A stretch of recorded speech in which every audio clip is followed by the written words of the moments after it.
हे guys, welcome back once again. दोस्तों, आज की कहानी जो एक्सप्लेन करने जा रहे हैं उसका नाम है रेवेनेंट। ये कहानी सर्वाइवल स्टोरीज के लिस्ट में टॉप नंबर पर आती है। तो कहानी की शुरुआत होती है अमेरिका के जंगलों से, जहाँ पर हम एक ग्रुप को देखते हैं जो असल में जंगली जानवर को मारकर उनके चमड़ों को बेचने का व्यापार करते हैं।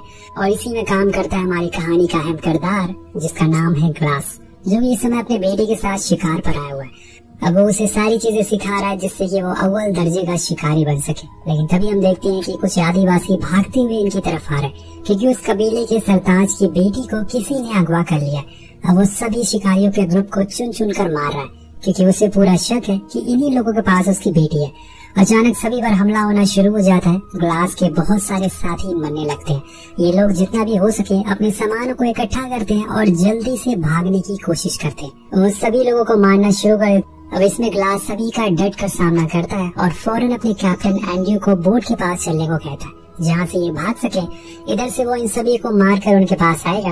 वो ऐसे ही करता और कुछ ही देर बाद ये लोग वहाँ से दूर चले जाते। लेकिन इस लड़ाई में उनके कई लोग मारे जाते और हर तरफ तबाही मच जाती है। जॉन, जो कि इन्हीं के ग्रुप का एक मेंबर है, वो सभी को बताता है कि कबीले के सरताज की बेटी को किसी ने अगवा कर लिया।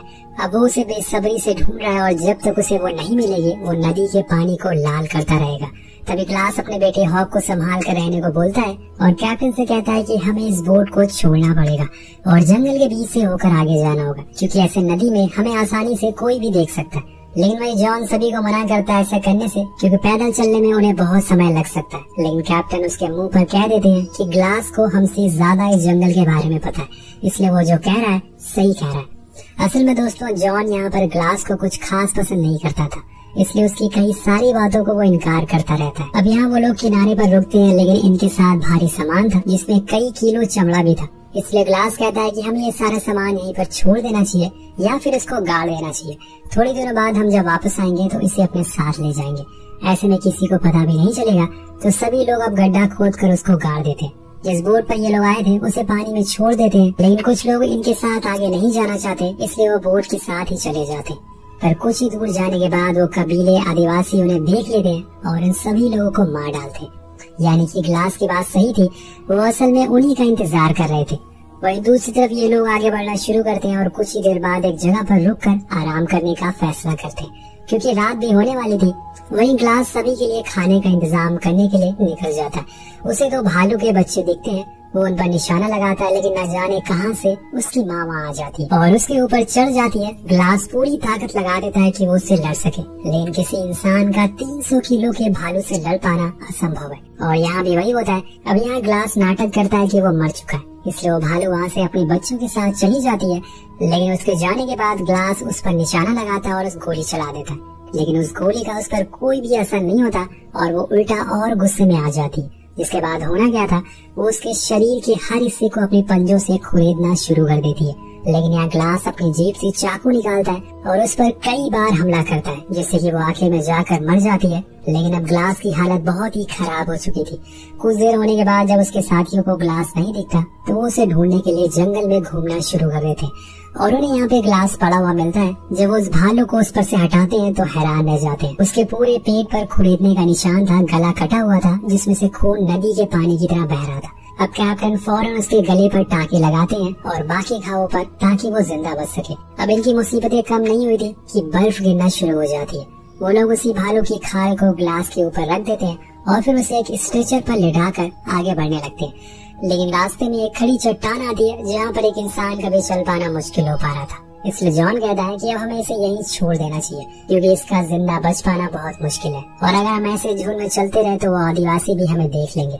तो कैप्टन कहता है कि ठीक है, लेकिन वो उसे ऐसी हालत में मरने के लिए छोड़ नहीं सकता, इसलिए वो उस पर बंदूक तान देता है और ये देखकर उसका बेटा हॉक रोने लगता है। कैप्टन से अपनी डैड की जान की भीख मांगता है, तो कैप्टन के भी हाथ कांप जाते हैं। इसलिए वो कहता है कि मैं $70 दूंगा अगर कोई इसके साथ यहाँ पर रुकेगा। अब यहाँ दोस्तों 2 लड़के अपना हाथ उठाते हैं जिसमें हॉक भी था, लेकिन वो दोनों कहते हैं कि हमें पैसों की जरूरत नहीं है, हम वैसे भी यहाँ रुक सकते हैं। अब ये देखकर जॉन कहता है कि $70 कम है, अगर आप हमें $100 दें तो मैं भी यहाँ रुक सकता हूँ। अब कैप्टन उसके बाद मान जाते हैं और फिर ये 3 लोग वहीं रुक जाते हैं और बचे हुए आगे निकल जाते हैं। अब यहाँ एक पेड़ के सहारे सभी बैठे हुए थे और ग्लास के मरने का वेट कर रहे थे, लेकिन वो इतनी आसानी से मरने वालों में से नहीं है।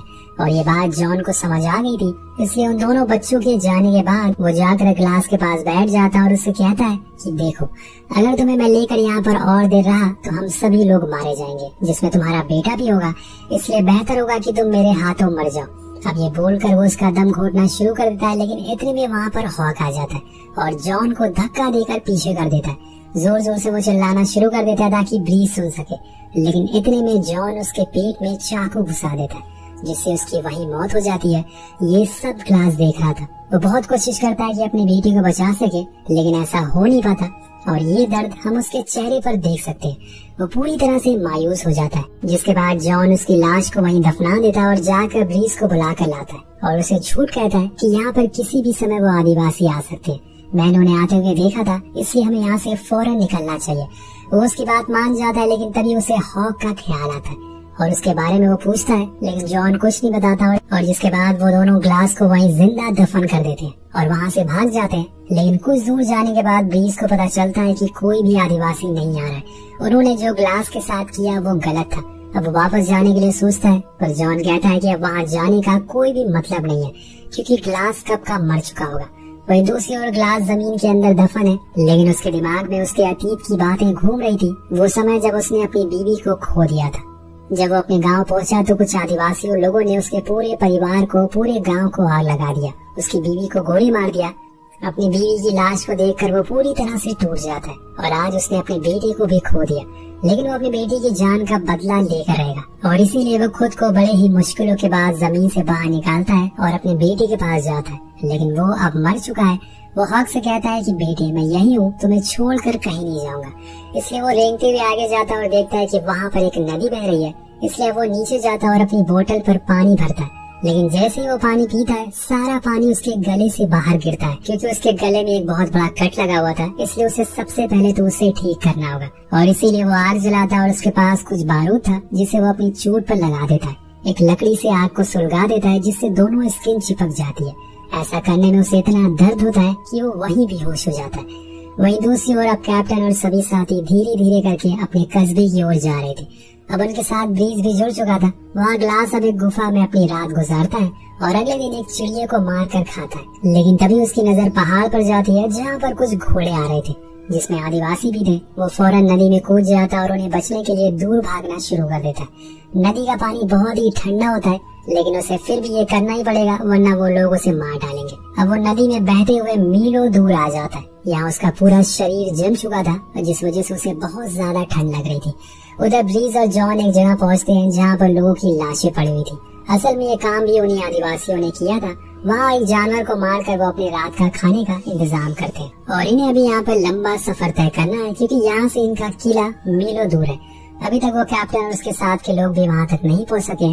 उधर ग्लास को जब होश आता है तो वो देखता है कि उसका जख्म अब सड़ने लगा है, इसलिए उसे फौरन कुछ न कुछ तो करना पड़ेगा। लेकिन सबसे पहले उसे खाना चाहिए, इसलिए वो नदी से एक मछली को पकड़ता है और उसे जिंदा ही खा जाता है। और ये देखकर आप पता लगा सकते हैं कि उसे किस कदर भूख लगी थी। अब वो उसी रात देखता है कि कुछ ऊंचाई पर एक आदमी ने आग जलाई हुई है। एक भैंस को मार कर वो खा रहा है। अब वो उसके पास रेंगते हुए जाता है और कुछ खाने के लिए मांगता है। अब वो आदमी पहले तो ग्लास को दुश्मन समझता है, लेकिन उसके इशारों से वो समझ जाता है कि वो भूखा है, इसलिए वो उसे कुछ खाने को दे देता है। दोनों उस रात पेट भरकर खाना खाते हैं। लेकिन अगले दिन वो आदमी देखता है कि ग्लास की पीठ पर घाव का निशान है और इसीलिए वो उसे उठाता है और इसकी वजह पूछता है। तो बताता है कि एक भालू ने उस पर हमला कर दिया, जिसके बाद उसके लोगों ने उसे ऐसे ही मरने के लिए छोड़ दिया। उसकी बातें सुनकर वो आदमी खुद की भी कहानी बताता है और कहता है कि मुझे भी ऐसे ही मेरे साथियों ने मरने के लिए छोड़ दिया। यहाँ वो आदमी अपना नाम यूको बताता है, जिसके बाद दोनों आगे का सफर तय करते हैं। उधर ब्रीज और जॉन दोनों अपने कस्बे पहुँच गए थे, लेकिन वहाँ जाने से पहले जॉन ब्रीज को धमकाता है कि अगर तुमने किसी को कुछ बताया तो मुझसे बुरा कोई नहीं होगा, और इसीलिए वो चुप हो जाता है। वो वहाँ जॉन चुपचाप कैप्टन से $100 ले लेता है और झूठ बोलता है कि उसकी पहले ही मौत हो गई थी, इसलिए हमने उसे वहीं दफना दिया। लेकिन ब्रीज पैसों को नहीं लेता और वहाँ से उठकर चला जाता है, जिससे कैप्टन को जॉन की बातों पर कुछ शक होता है कि वो झूठ बोल रहा है। उधर यूको और ग्लास दोनों एक साथ आगे बढ़ रहे थे, लेकिन तभी एक तूफान आ जाता है, जिसकी वजह से उन्हें एक जगह रुकना पड़ता है और वही रात गुजारनी पड़ती है। लेकिन यहाँ यूको ग्लास के जख्मों को ठीक करता है और उसमें मरहम लगाता है, जिसके बाद दोनों के लिए एक शेल्टर भी बनाता है और ऐसे ही वो रात कट जाती है। लेकिन जब वो अगले दिन सोकर उठता है तो उसे कहीं यूको आसपास दिखाई नहीं दे रहा था, इसलिए वो उसे ढूंढने के लिए थोड़ा आगे जाता है और देखता है कि उसकी लाश असल में एक पेड़ से लटकी हुई है और इस पर कुछ लिखा हुआ है, वो भी फ्रेंच में। अब ये देखकर वो दंग रह जाता है। तभी उसे कुछ हलचल सुनाई देती है। जब वो आगे जाता है तो देखता है कि वहाँ पर फ्रेंच शिकारी है जिसके पास उस कबीले के सरताज की बेटी है, जिसकी वजह से वो सभी लोगों को मार रहा था। इसलिए वो सही मौके का वेट करता है और जब उस ग्रुप का सरताज उस लड़की के साथ गलत काम कर रहा होता है तो वो रेंगते हुए उसके पास जाता है और उसको ये बंदूक उस पर तान देता है और फिर उस लड़की से कहता है कि इसे पकड़ कर रखो, मैं घोड़े को लेकर आता हूँ। लेकिन इतने में वो लड़की उसे मार देती है और वहाँ से भाग जाती है। अब उस आदमी की चीख को सुनकर सभी शिकारी ग्लास के पीछे पड़ जाते हैं, लेकिन वो जैसे तैसे खुद को बचाकर वहाँ से भागने में कामयाब हो जाता है। लेकिन उसके पीछे एक डिब्बा गिर जाता है जो कि हॉक का था। अब अगले दिन जब उसकी आँख खुलती है तो वो देखता है कि वो आदिवासी वहाँ भी पहुँच गए। इसलिए वो अपने घोड़े को लेकर वहाँ से भागना शुरू कर देता है। लेकिन कितनी दूर वो भाग पाएगा, क्योंकि उसके आगे खाई आ चुकी थी और इसीलिए वो अपने घोड़े के साथ उसी खाई में कूद जाता है। अब वो घोड़ा तो नीचे गिरकर मारा जाता है, लेकिन ग्लास बच जाता है क्योंकि वो पेड़ से टकराते हुए नीचे आया था और इसी वजह से उसे थोड़ी कम चोट आई थी। लेकिन यहाँ उसके लिए एक और मुसीबत आ जाती है, वो थी बर्फीला तूफान। उसके पास जो भालू की खाल थी वो तो ऊपर ही छूट गई थी, इसलिए अब ठंड से बचने के लिए उसे कुछ और ढूंढना पड़ेगा। और अब यहाँ पर आता है इस कहानी का सबसे बेहतरीन सीन।